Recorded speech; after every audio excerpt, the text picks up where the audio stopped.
Alright, I've got an interesting one for y'all today.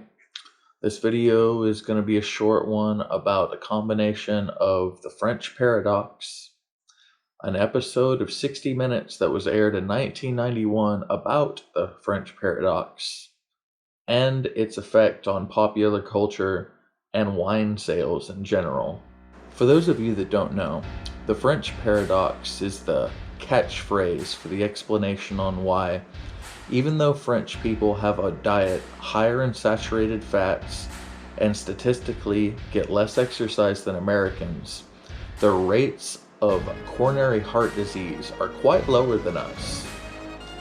What's the explanation in the French Paradox? Red wine.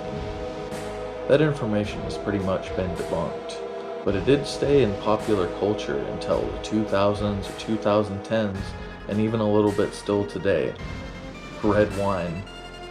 Who knew that access to universal health care and knowing that the difference between snacking on a fucking croissant with brie and snacking on a Hostess snowball was a huge goddamn difference.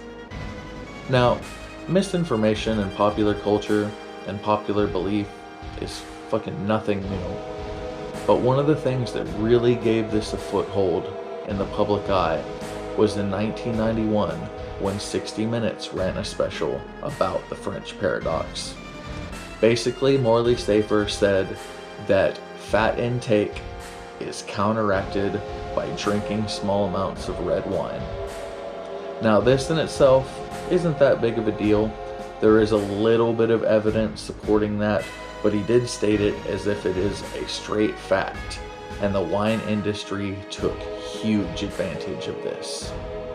Wine sales from 1991 to 1992 went up 40%.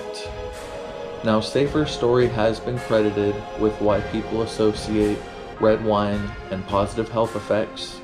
There has been research done on this topic, and there is a compound in the skin of grapes called resveratrol that is a very, very effective antioxidant.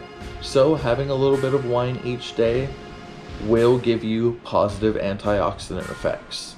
That is rooted in science. The wine industry took complete advantage of this piece that 60 Minutes did and its misinformation, and started marketing red wine as a health food item, which is completely ridiculous. It got to the point where the Surgeon General had to step in. Let's see here.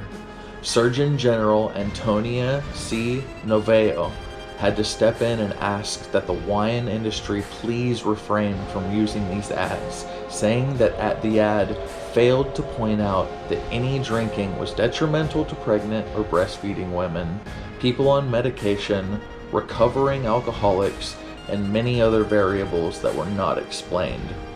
There's a quote from her that said, "I would hope that their justifiable concerns about product liability and their sense of responsibility will keep them from misusing this misleading advertisement."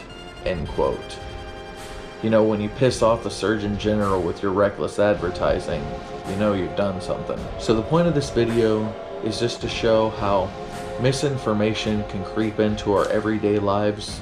It's not 100% misinformation, but it's lots of misinformation rooted in little bits of facts. Obviously, red wine is not a health food item, but guess what? When you run a story on a reputable news source and put it on 60 Minutes, the effects are intense. Wine sales from 1989, 1990, and 1991 were around 25 million cases.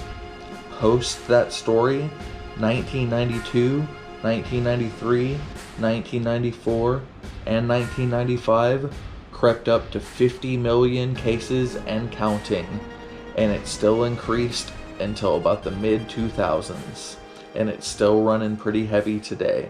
And a lot of that can be attributed to misinformation from a show in 1991, and that's pretty fucking crazy.